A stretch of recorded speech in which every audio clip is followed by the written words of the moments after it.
Hello, hello, hello.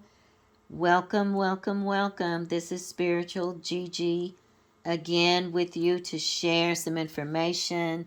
Remember, I said on the last video that I would be talking more about spirit guides and doing some very short sessions, and these are basic, very basic one-on-one sessions, but many sessions. And so, again, I'm here to talk to you a little bit about spirit guides.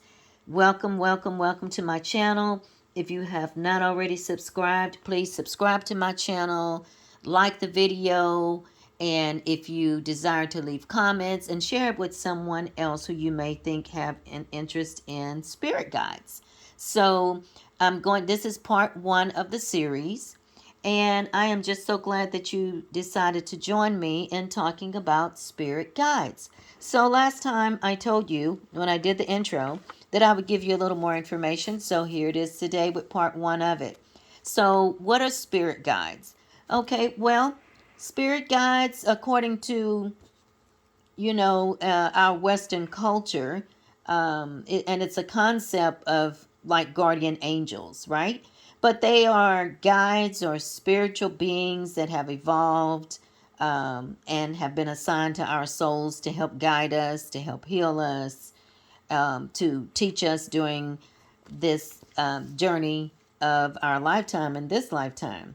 And so these guides or guides that have already completed their own incarnations, reincarnations, and they've learned the lessons that they needed to learn in order to, for lack of a better way of saying it, hold this title, if you will, on this earthly plane. And so generally they have a higher perspective, deeper wisdom that goes beyond our understanding, right? And so therefore they can offer us some very sound guidance and love and support when we connect with them. They are beings, again, that are there to assist us, whether we're conscious of them being there or not, but they're there to support us.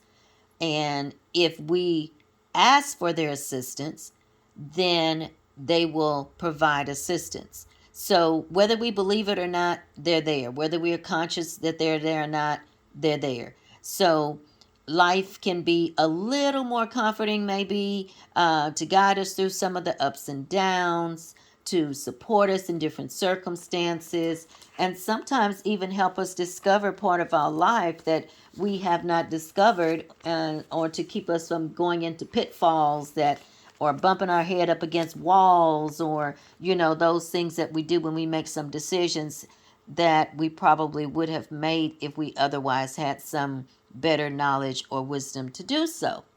So again, if you have, let me stop here for a minute. If you have questions, this is not a live, but if you have questions, you can drop a comment down in the comments section of this video. Be nice with your comments, friends. Be nice with the comments, please. In this Western world, again, a spirit guide is a non-physical being, and they're assigned to guide us through this life's journey. And that's just an overview of what I talked about a little bit last time. Now, there are different types of spirit guides. Some spirit guides have been with us our entire lives. They came here when we were born. They were with us even before we came into this realm. And then others came on the team as we needed them at different times of our lives. And I did say team. Yes, you are supported by an entire team. Each one of us have a team of spiritual guides. So get to know your team. And I hope that this video will allow you to become more curious about wanting to know how to connect with them. And we'll talk about that on some other videos, right? But again, like I said last time, some may call it a spiritual team. Some may call it a spiritual squad. Some may call it your spiritual court. Just depending on the region, the culture, the religion, and even some of the basic types of spirits that I'm going to give you, the spirit guide names, they could differ from culture to culture, from region to region. You know, in the Eastern culture, Eastern religion, the spirit guides may have different names than they do in the Western culture and Western religion and area of the world. So, again, this is very basic information, not intended to be a detailed course. Each individual spirit guide type requires a lot more information, which I'll do a little more on them as we go along. But let's talk about the first spirit guide type, which most of us have heard about here in this part of the world, archangels. Okay? Archangels, or angels that are leaders in the angel world, and they have a very powerful energy that comes with them. They are very high in the heavenly realms, as we call it. And if you are one of those who consider yourself as an empath, which means you take on energies from other beings or other surroundings or your environment, when an archangel shows up, if you're sensitive to energy as an empath would be, then you would definitely feel the presence of an archangel. You might feel the energy shift within the room or within your body, or a lightheaded feeling, or it's just depends on the individual. But each archangel has a specialty, and those archangels have been assigned special purposes, and that's what they're there for, and they are in the high rank. And I'll give you an example because this is one that you've heard of. Archangel Raphael. Raphael's specialty is healing, and he can work with, an infinite number of humans at once. We know Archangel Michael is that strong protector, and there are others. In another session, I will do a session specifically on archangels, but tonight is just a quick overview.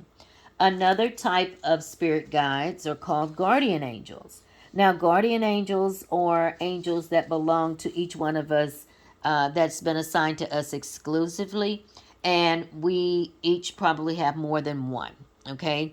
And so the guardian angels are those that we can call on them to assist us anytime. And these are angels that love us unconditionally, and they will love us forever no matter what. And remember that angels are non denominational. They don't have a specific religion, they don't have any specific beliefs. They are non denominational, and they work with people of all faiths and all spiritual beliefs. They're not just assigned to certain beliefs, certain denominations, certain religions, certain cultures, not just the guardian angels. So the next type of spirit guide I want to talk about, which may be a surprise to some of you, are spirit animals. Did you know that animals can be a spirit guide? Spirit animals might be a pet that you once had, and that pet passed away and is now part of your spiritual team or court or guidance squad, right? And spirit animals can be an animal that has something to teach you, like the peacock. Think about a peacock. A peacock teaches you the importance of beauty, right? When you look at a peacock and you think of beauty. So your spirit animal may not be a pet that you've had.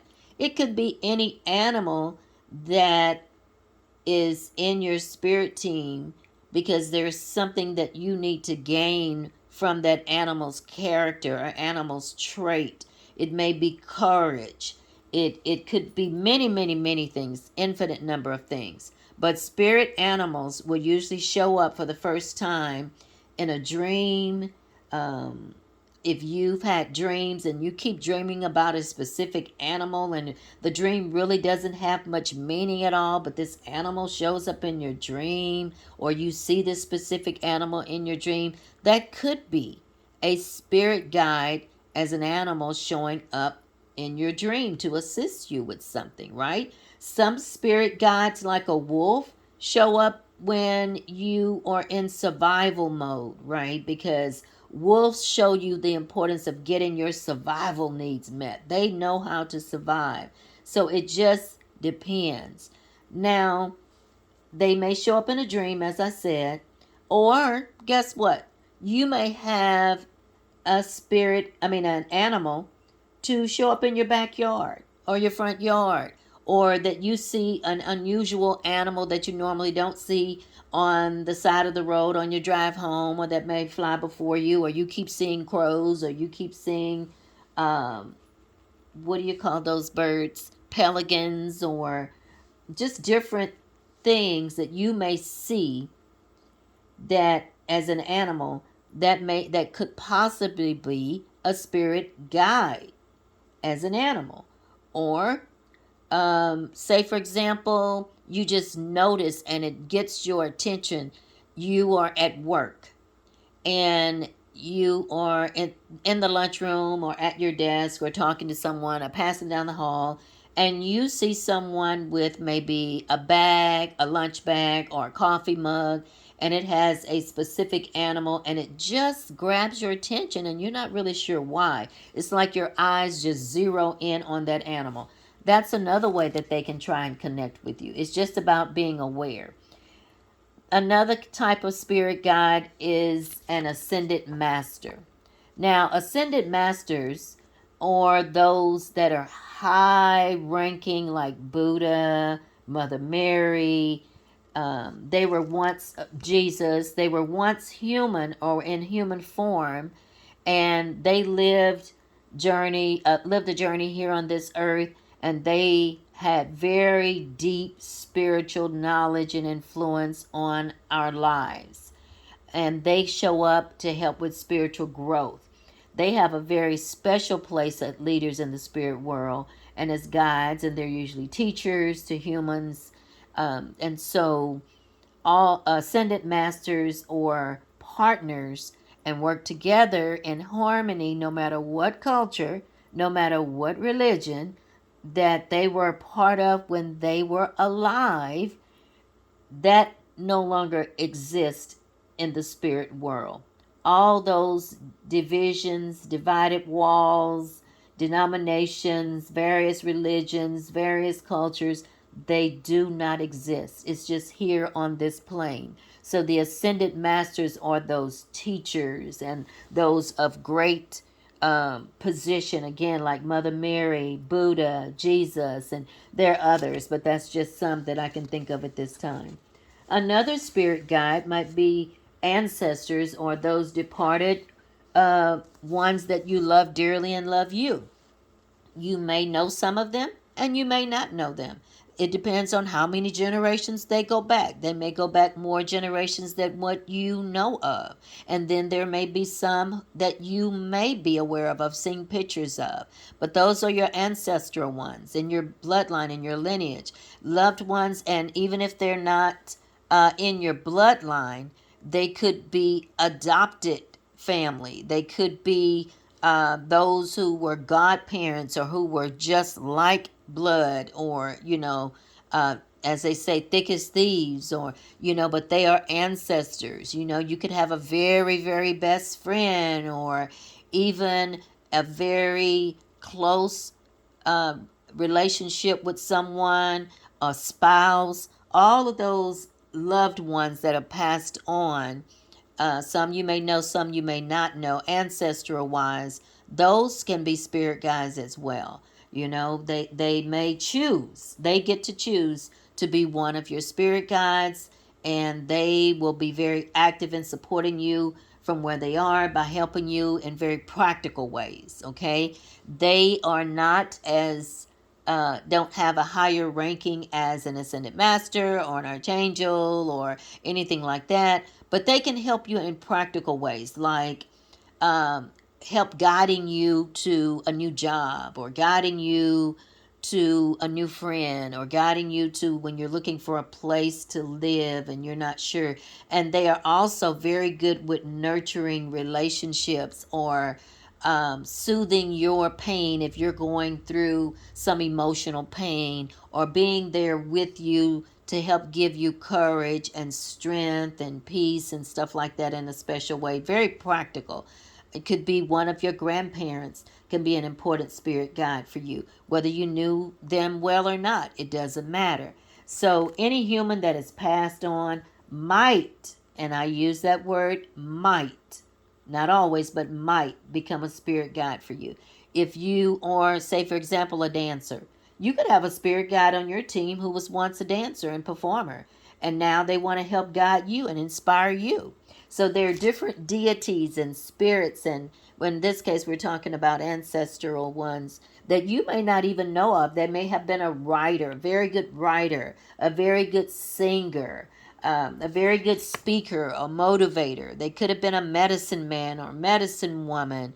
They could have been the town or the community counselor or a very good cook, and it passed on. And so they could have been someone who had a large family, lots of children, and you may be having issues with disciplining or raising your children, and those guides in your loved ones that have passed on, that type of spirit guide come to help you in everyday practical ways. Okay, then there are helper angels, and helper angels are what some call angels that are not really assigned to any specific person as a guardian angel per se, but they're like those angels that who are just looking and will help humans with specific situations.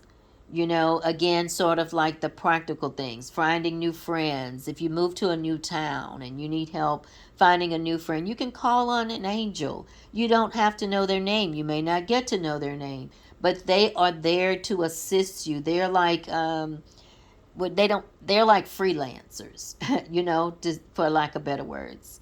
And if you need to find a new location or to move to, or if you not sure about applying for a new position, just different things that are practical. Those helper angels, that's what they do. Okay, so I'm going to end it there because I don't want any of these sessions to be very long at all. I want them to be short. I want them to be informative. And again, they are extremely basic. I mean, extreme for beginners. So, but I hope, although they may be very basic, I hope it gives you a jump start, and we will get more into detailed information about each type. I will also talk about how those guides communicate with us, how we can communicate with them, how you can strengthen your communication and be more aware of their presence, and we'll get into all of that. But anyway, for this time, that ends this session. I hope that you enjoyed, that it was informative for you. Again, press that like button at the bottom of the video. And if you know someone that may be interested, share, share, share. If you are not a subscriber, please subscribe and get others to subscribe. We'll be talking a little bit about this, a little bit about that. Various spiritual topics. But for now, we're going to put our focus on the spirit guides. So until next time, my friends, have a wonderful day. And as I always say, be the best version of you that you can be. Bye-bye.